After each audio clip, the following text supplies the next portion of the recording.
In this Ice Age adventure, humans were nowhere to be seen. Instead, it was the giants who ruled the world. It was 10,000 years ago, and most of the earth was covered in ice. That's why there were no trees anywhere. Only bushes and grasses could survive such cold. And that's where our story begins. Back then, the climate was dry and cold. It never rained, and snow was rare. What little rain they did froze instantly, forming giant glaciers. These sheets of ice spread across the northern hemisphere. They buried everything beneath them, including most of North America and Europe. The ice also lowered sea levels by over 400 feet. What used to be underwater was now dry land. This meant animals that once lived in the ocean were now stuck on land. Some went extinct, but others survived. For example, picture a giant ground sloth. It's about the size of an elephant and has massive claws. Ground sloths weren't just big and mean, they were smart, too. They would use tools to help them get food. So, they took advantage of this new world. There were also woolly mammoths that roamed around. They had thick fur coats and were well adapted for the cold. Now, both the ground sloth and the woolly mammoth were perfectly suited to live in this icy wasteland. However, there were other creatures who got a raw deal.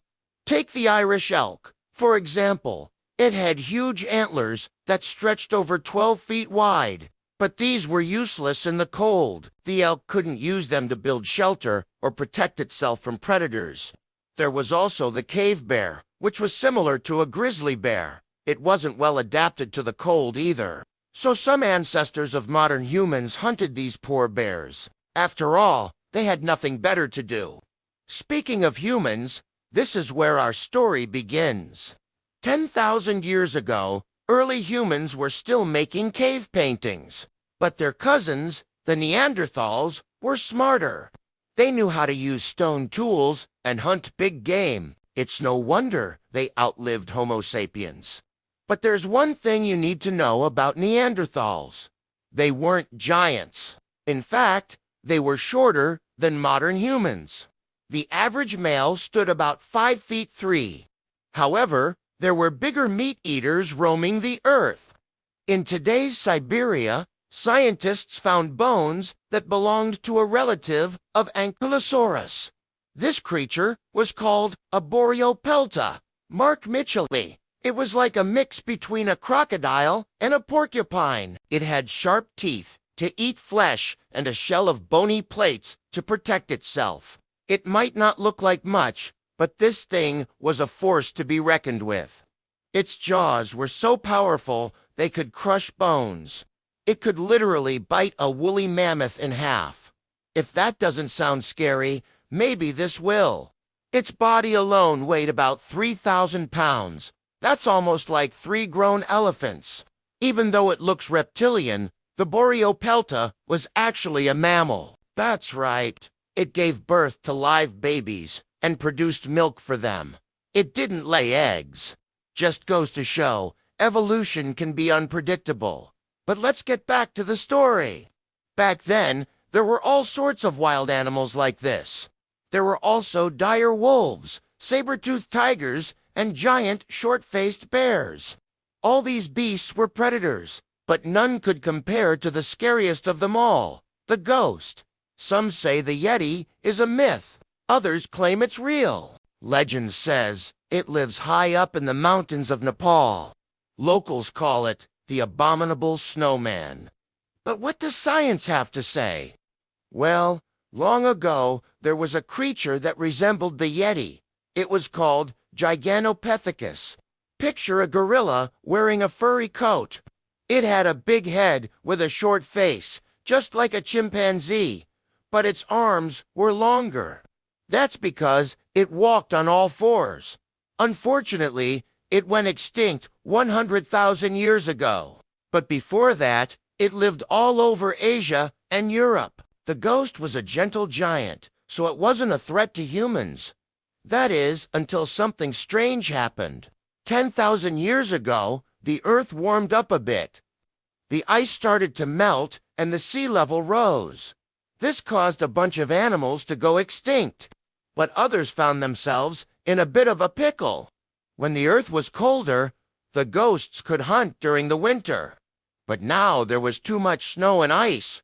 It made hunting impossible.